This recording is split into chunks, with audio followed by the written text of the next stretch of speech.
The first thing they noticed about me wasn't my face. It was the scar. A thin, pale line cutting across my right wrist, too clean to be accidental, too deliberate to ignore. I saw their eyes drift to it as I was dragged into the center of the ascendant hall, chains still clamped around my arms. 700 nobles watched from their elevated tiers, their polished armor and jeweled fabrics reflecting the cold white light pouring down from the ceiling. Then the laughter started.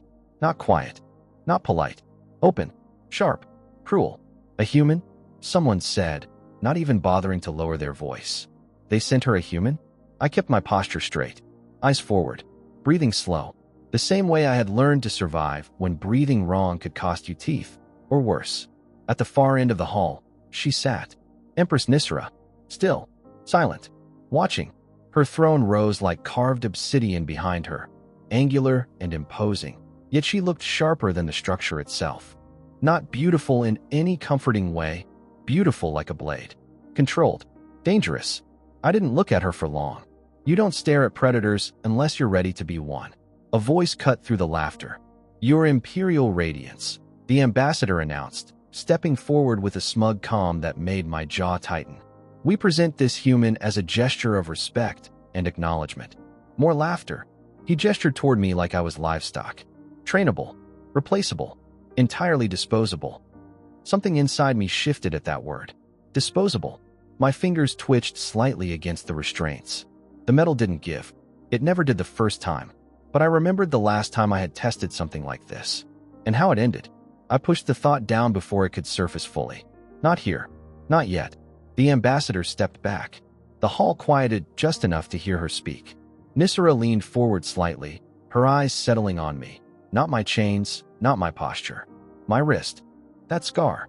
For a moment, the noise around us faded. Just her gaze. Sharp. Calculating. Curious. The gift, she said slowly, her voice calm enough to cut through the entire chamber, is noted. A pause. Then quieter. And understood. Something in the way she said it made the laughter falter. Just for a second. But I caught it. And for the first time since I was dragged into that hall, I had the feeling this wasn't going to go the way anyone expected. They expected her to dismiss me. That was the whole point. You don't send a human slave to an empress unless you want to force a reaction. Refuse the gift, and you insult the sender. Accept it, and you accept the insult. It was a clean trap. Elegant. Predictable. Safe. Except she didn't follow the script. I accept, Nisra said. The words landed harder than any shout. The ambassador blinked, just once, but I saw it. A crack in that polished confidence. Around us, the nobles shifted, their amusement turning into something less certain. Nisra rose from her throne. The movement alone silenced the hall. You have presented your message clearly, she continued, stepping down the obsidian steps, her gaze never leaving me. And I have received it with equal clarity. She stopped a few meters away, close enough that I could see the faint patterns beneath her skin, lines of dim light pulsing like restrained energy. Close enough that I could feel the weight of her attention settle fully on me. Not dismissive, not disgusted, focused. You may leave him, she said. The ambassador hesitated. Your Radiance, I would advise. You have already advised enough. Cold. Final. The kind of tone that didn't invite a second attempt. The chains were unlocked moments later. They didn't fall dramatically. No sound of rebellion. Just a quiet release. My wrists felt lighter. I didn't move. Didn't rub the skin. Didn't flex my fingers. Weakness draws attention. Attention draws pressure. Pressure breaks things. I had learned that lesson too well. Stand, she said. I already was. That earned a flicker of something in her expression. Approval? Maybe. Or recognition. The nobles began whispering again, but softer now. Less laughter. More calculation. They didn't understand her move. Neither did I. Follow, Nisra said. No guards took my arms. No restraints were reapplied. I walked behind her through the hall, through corridors carved from dark crystal and polished stone. No one spoke to me. No one dared. But I felt their eyes. Measuring. Waiting for me to stumble. I didn't. Eventually, we reached a smaller chamber. No throne. No audience. Just a wide window overlooking the city. Towers of light and steel stretching into a horizon that didn't seem to end. She stopped. I stopped a few steps behind. Silence stretched between us. Then, turn. I did. She was closer now. Much closer than before. Up close. She didn't feel distant like she had on the throne. She felt sharp. Present. Like every part of her was aware, even when still. Her eyes dropped again. To my wrist. The scar, she said. Not a question. I said nothing. She looked up. You broke your restraints once. Again, not a question. I held her gaze this time. Yes. No explanation. No story. Just truth. Her expression didn't change, but something behind it shifted. Not surprise. Not disbelief. Interest. They told me you were docile, she said quietly. They were wrong. A pause. Long enough that I almost expected a reaction. Anger. Correction. Punishment. Instead, a small exhale. Not quite a laugh, but close. Yes, she said. I believe they were. She turned away, walking toward the window, her hands resting lightly behind her back. I was expected to hide you, she continued, or discard you quietly, to accept the insult without response. I stayed where I was. And yet, she added, glancing over her shoulder, you don't feel like something meant to be hidden. Her gaze sharpened slightly. You stood in a room designed to break people, and you didn't bend. I shrugged faintly. Bending doesn't fix anything. That earned it. A real reaction this time. Not visible to anyone else. Maybe, but I saw the shift in her posture. The subtle tightening, like something had landed where she didn't expect it. Interesting, she murmured. Silence again. Then she walked back toward me, slow, deliberate. If I am to keep you, she said, you will not be wasted. I didn't respond. You will not clean floors. You will not serve tables. I have enough bodies for that. Her eyes locked onto mine. I will decide what you are after I understand what you were. I felt that. Not the words. The intent behind them. Careful. Measured. Dangerous. What do you think I am? I asked. Another pause. Longer this time. Then, not what they sent, she said. Something in my chest tightened unexpectedly. I ignored it. She stepped past me, toward the exit. You will be given quarters, she added. Clothing. Access. To what? She stopped at the doorway. Then, without turning, everything I want you to see. The door opened. Light from the corridor spilled in. For now, she said, you wait. And then she was gone. I stood alone in the chamber, staring at the place she had just been. They had sent me here as an insult, but she hadn't looked at me like one. And that was worse, because it meant I wasn't done being used. Just not in the way anyone expected. If you've watched this far, then this story is really interesting to you. Please confirm it by clicking like under this video. It doesn't cost you anything, but it will help me understand what story to publish for you next. Let's move on. Waiting sounds easy. It isn't. They gave me a room overlooking the lower tiers of the capital, closer to the gardens than the servant quarters, but far enough from the core palace that it still felt like a controlled distance. The bed was soft. The food was clean. The air didn't smell like metal and sweat. It should have felt like an improvement. It didn't, because I didn't know what I was.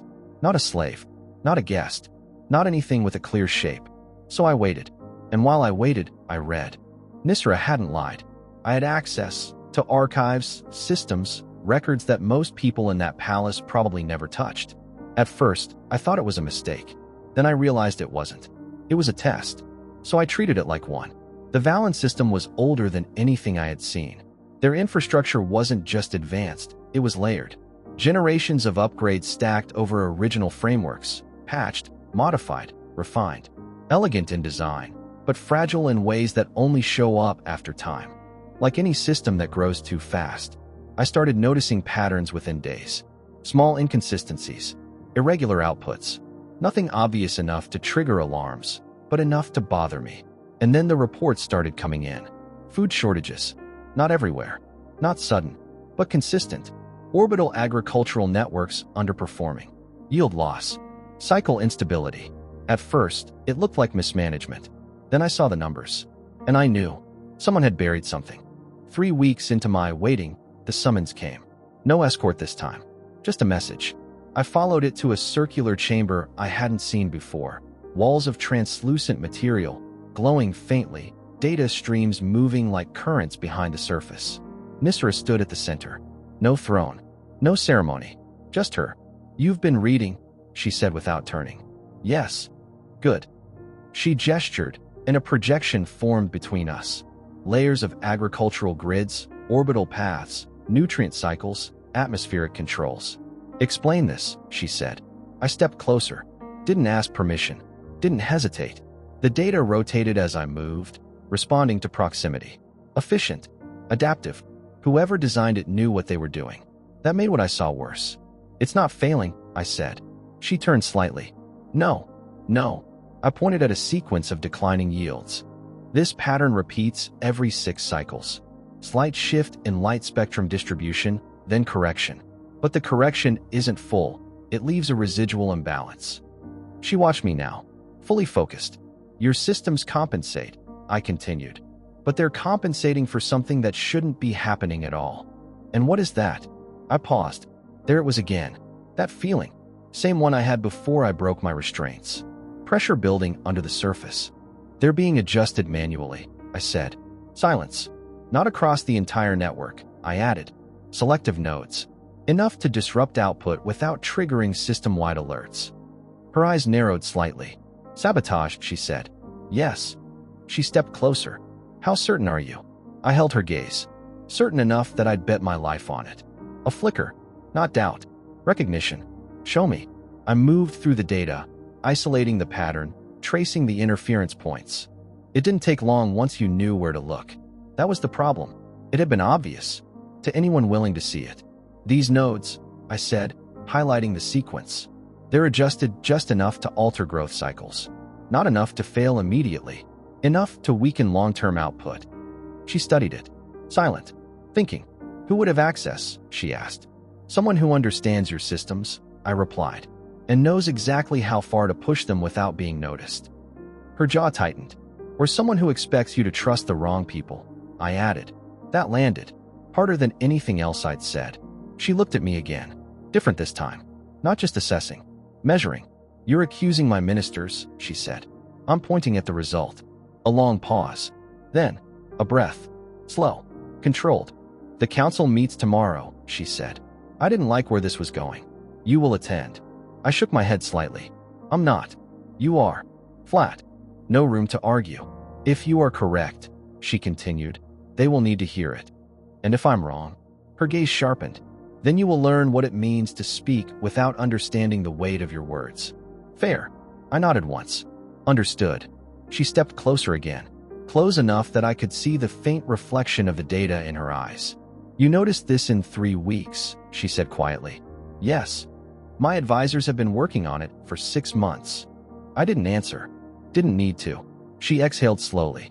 And they laughed when you were brought to me. I glanced at my wrist without thinking. The scar caught the light for a moment. A reminder.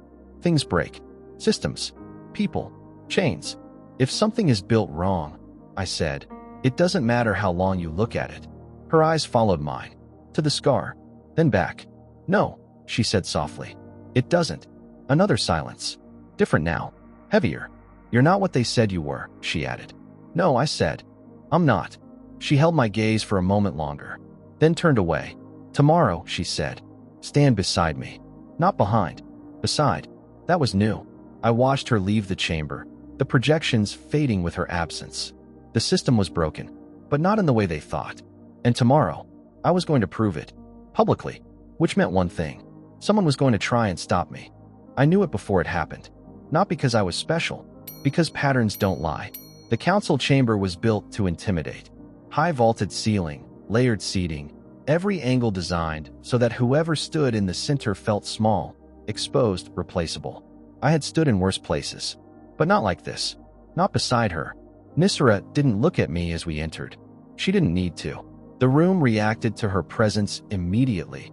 Voices lowering, posture shifting, attention snapping into place. Then they saw me, and everything changed. Whispers. Sharp. Quiet. Controlled. He stands beside her. The human. Is this a statement? It was. Nisra took her position at the center platform, not sitting, not elevated above them, standing. Equal height. Dominant anyway. I stood at her right. Not a step behind. That mattered. The agricultural minister spoke first. Older. Smooth voice. Too smooth. Your Radiance, we have prepared a comprehensive report regarding the recent yield instability. Unnecessary. Nisra cut in. Silence fell instantly. She turned slightly. Explain it, she said. Not to the minister. To me. 700 eyes shifted. I stepped forward, felt the weight of it. Didn't care. It's not instability, I said. It's interference. The chamber stirred. The minister smiled faintly. With respect, Your Radiance, we have conducted extensive. You missed it, I said, looking directly at him. That got a reaction. Not from him. From the others. You don't interrupt someone like that here. Apparently, I did. And you found something we did not? He asked, tone tightening just enough to show the crack. Yes. Then by all means, he gestured, enlighten us. I activated the projection. Data unfolded above us. Clean, precise, undeniable. I walked them through it. Step by step. No theatrics. No hesitation. Just truth. This pattern repeats every 6 cycles, I said. Controlled adjustments in light spectrum output across selective nodes. Not random. Not environmental. I highlighted the deviations. They're small enough to avoid system-wide alerts, but consistent enough to degrade long-term production. A murmur spread through the chamber. I continued. Your system isn't failing.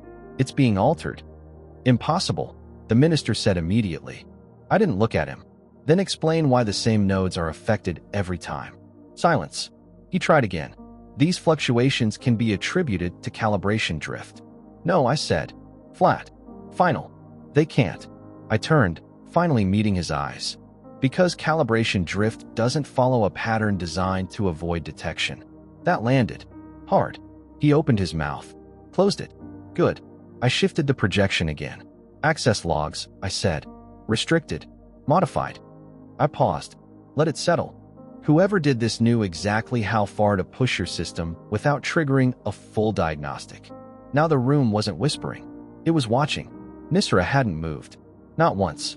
You're accusing my counsel, someone said from the upper tier. I looked up. No, I said calmly. I'm identifying a result. Another voice. And what gives a human the authority to? Nisra raised her hand. That was enough. Silence snapped back into place like something physical. Continue, she said. I did. I laid out the solution. Simple. Elegant. Adjust the spectrum modulation. Lock access to the compromised nodes. Run a localized purge of unauthorized overrides. It took me 1 afternoon to build it. 6 months they hadn't. When I finished, the projection faded. No applause. No acknowledgement. Just silence.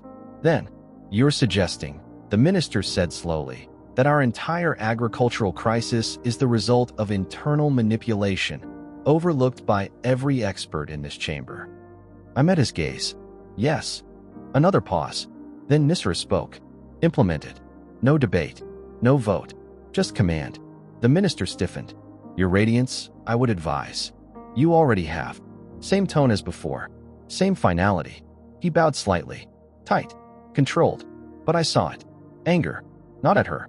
At me. Good. The chamber began to shift again. This time, not with laughter. With something else. Assessment. Threat. Opportunity. As people started leaving, I felt it. That shift in atmosphere. Subtle. But there. I had seen it before. Right before things turned violent. I didn't move. Didn't react. Just watched. Nisra stepped down from the platform. Stopped beside me. You've made enemies, she said quietly. I kept my eyes forward. I had those already. A pause. Then, a faint shift in her tone. Almost approval. Yes, she said. But now they see you. That was worse. Because being invisible keeps you alive. Being seen gets you killed. We walked out together. The corridor felt different now. Not just eyes watching. Decisions forming. I glanced down at my wrist without thinking. The scar caught the light again. A reminder. I had broken restraints before, but chains weren't always metal. And the next ones wouldn't wait to be tested. The attack didn't come that night. That would have been too obvious. It came 3 days later, just long enough for the tension to settle, for people to convince themselves nothing would happen, for the palace to return to its polished illusion of control. I didn't believe in illusions. That's why I noticed the silence. Not the absence of sound, the absence of the right sound. The corridor outside my quarters was usually alive in small ways. Footsteps, servants, guards shifting weight, subtle movement, systems humming beneath the structure. That night, nothing. Too clean, too still. I was already standing when the door opened. It didn't slide. It snapped inward. 3 figures moved through the threshold in perfect synchronization. Dark armor, masked faces, blades already drawn. No hesitation. No warning. Professional. I didn't think. Thinking gets you killed when things move this fast. The first attacker aimed for my throat. I stepped inside the strike. Close enough that his reach meant nothing. My hand caught his wrist, not to stop it, just to redirect. His blade cut air where my neck had been half a second earlier. The second came low. I pivoted, let his momentum carry him forward, and shoved him into the first. They collided hard enough to break rhythm. That gave me space. Not enough, but enough. The third one adjusted instantly. Smarter. Faster. He didn't aim for a clean kill. He aimed to control. A kick drove into my ribs before I could shift fully. Pain exploded through my side, sharp and immediate, knocking the breath out of me. I hit the floor harder than I meant to. The blade was at my throat before I could recover. Cold. Steady. Precise. You should have stayed what you were, the masked voice said. Not angry. Certain. That was worse. I felt the pressure of the blade increase slightly. Enough to cut if I moved wrong. I didn't. You don't understand the structure you've disrupted, he continued. Things like you don't rise here. Things like me. I almost smiled, because I had heard that before. In another place. Another system. Another set of people who thought control was permanent. My eyes flicked not at him. At the room. Positions. Angles. Distance. Free attackers. One mistake. That's all it ever takes. Then why send 3? I asked quietly. A pause. Small. But real. The blade pressed harder. Because sometimes, he said, certainty requires redundancy. Fair. I shifted my weight slightly. Not enough to trigger the blade. Just enough to change balance. Pain flared in my ribs again. Didn't matter. It never did. The first attacker was recovering behind him. The second was already adjusting position. I had one move. Maybe. Then, the door exploded inward. Not opened. Exploded. The impact threw the attacker off balance, just enough for me to roll away as the blade cut into the floor where my throat had been. I hit the side of the room, grabbed the edge of the table, forced myself up despite the pain tearing through my ribs. Nisra stood in the doorway. No guards. No armor. No crown. Just her. And something else. Something I hadn't seen before. Her eyes weren't just focused. They were burning. Step away from him, she said. No volume. No force. Just command. The attackers hesitated. That told me everything. They weren't prepared for her. The one who had me on the ground moved first, turning, blade shifting toward her. Mistake. She raised her hand, and the room changed. I didn't see what hit him. I felt it. Pressure. Sharp, sudden, overwhelming. Like the air itself had turned solid and struck him sideways. His body lifted off the ground and slammed into the far wall with a crack that echoed through the chamber. He didn't get back up. The other two dropped their weapons instantly. Smart. Very smart. Mercy, one of them said, already on his knees. We were ordered. I know, Nisra said. Cold. Controlled. Terrifying. Guards. They arrived seconds later, too late to matter, right on time to clean up. The attackers were dragged out. Alive. For now. The door closed. Silence returned. Different this time. Heavier. Nisra crossed the room toward me in 3 quick steps. Stay still, she said. I hadn't realized I was trying to stand fully. I stopped. She crouched slightly. Not formally, not ceremonially, just enough to see me clearly. Her hand hovered near my side. Not touching. Assessing. How bad? I'll live. She didn't accept that. Her fingers moved to my forehead, then to my ribs. Light contact, controlled. Warmth spread through the impact point. Not heat. Something else. The pain didn't disappear, but it dulled. Manageable. Useful. They shouldn't have reached you, she said. Not to me. To herself. They almost didn't, I replied. Her eyes snapped to mine. For a moment, something broke through. Not anger. Not control. Something sharper. You anticipated them, she said. Yes. How? I held her gaze. Because I've been in rooms like this before. A pause. Then, her eyes shifted. Down. To my wrist. The scar. Again. Recognition. Not curiosity anymore. Understanding. You've done this before, she said quietly. Yes. Silence. Then, a slow breath. They didn't send me a slave, she said. I didn't answer. Didn't need to. Her hand remained on my arm for a moment longer than necessary. Then she stood. You're moving, she said. To where? My wing. That was not small. That'll make things worse, I said. They're already worse. She didn't hesitate. Now they've made it personal. I watched her for a second, then nodded once. Fair. As guards entered to escort me, I glanced down at my wrist again.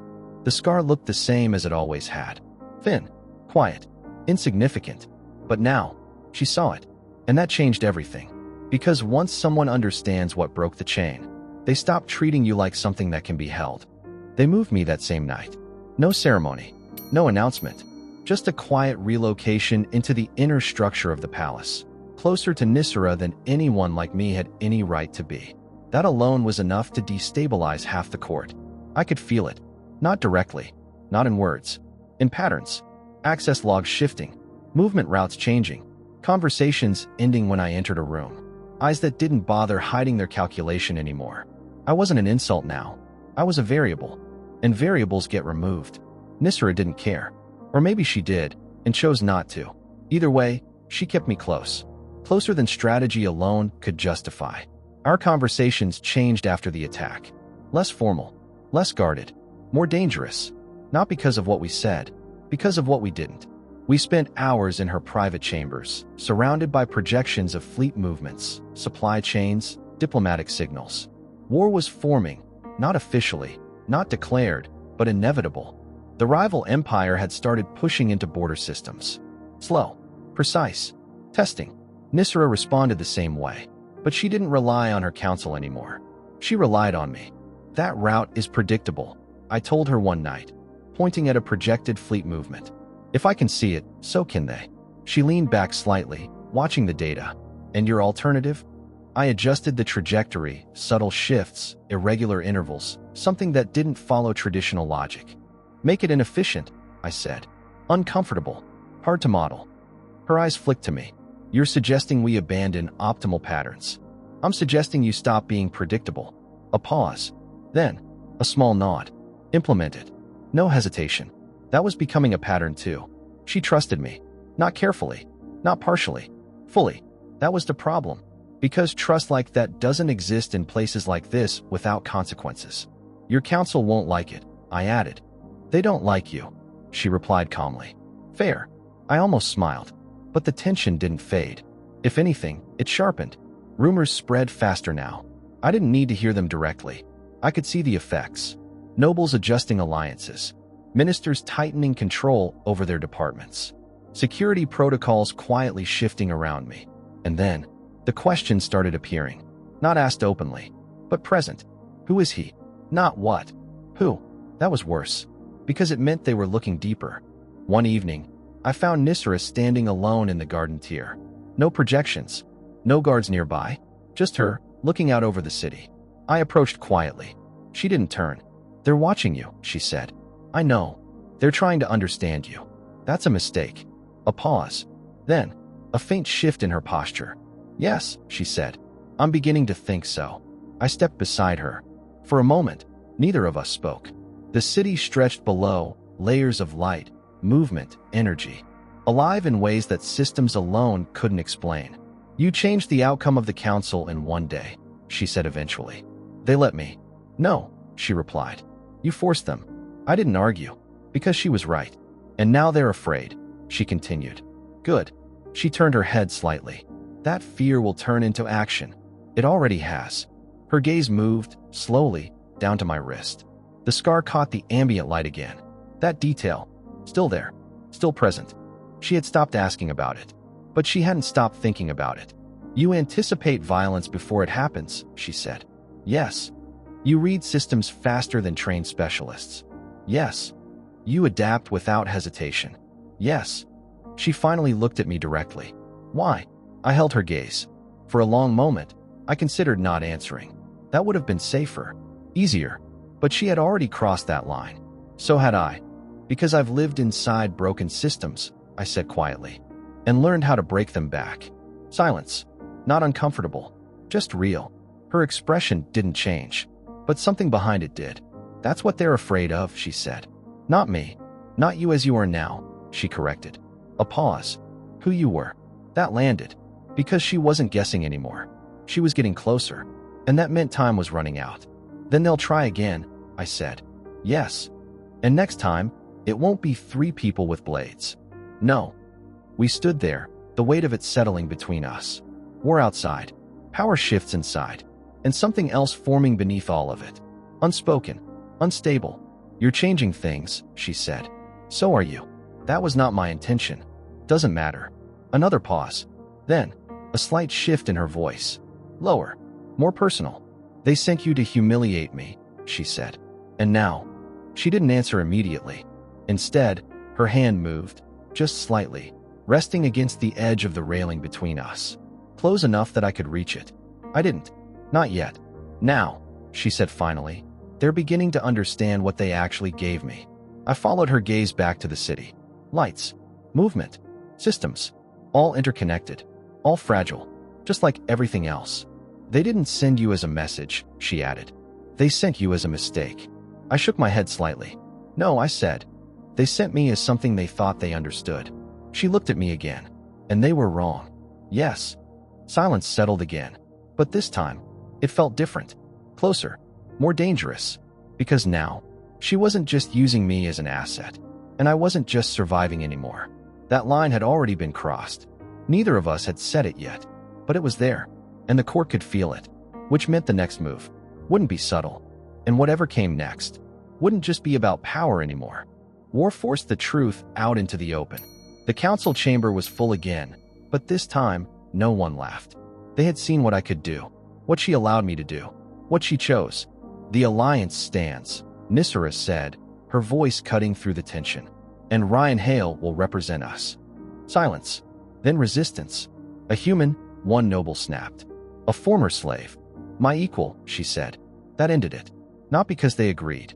Because they couldn't challenge her without breaking everything. I stood beside her again. Not as an insult. Not as a tool. As something else. Later, when the chamber emptied, we stood alone. You knew this would happen, I said. Yes. You planned it. Yes. I exhaled slowly. You used me. She stepped closer. I chose you. That was different. My chest tightened. Why? I asked. Her eyes dropped briefly to my wrist. That scar. Then back to me. Because you were never broken, she said. You were the only thing in this entire palace that was honest. A pause. Then quieter. And I needed that. I reached for her hand this time. Didn't stop myself. Didn't hesitate. She didn't pull away. They sent me to humiliate you, I said. And instead, she replied, stepping closer. You became the one thing I could build something real with. Not strategy. Not power. Something else. Something stronger. I'm not what your court wants, I said. I don't care. I won't play their games. I don't want you to. Another step. Closer. They'll come after us, I added. Let them. A faint smile touched her lips. They're about to learn what happens when someone stops being predictable. I almost laughed, because I knew exactly what that meant. I had broken chains before. Now, we were about to break something much bigger. They had sent me as an insult. She had accepted me as truth. And in the end, that truth was going to reshape everything. Thank you for listening to this story to the end. Don't forget to like and subscribe. Write in the comments what moment in this story impressed you the most. And also check out the other videos that just appeared on your screen. See you in the next video.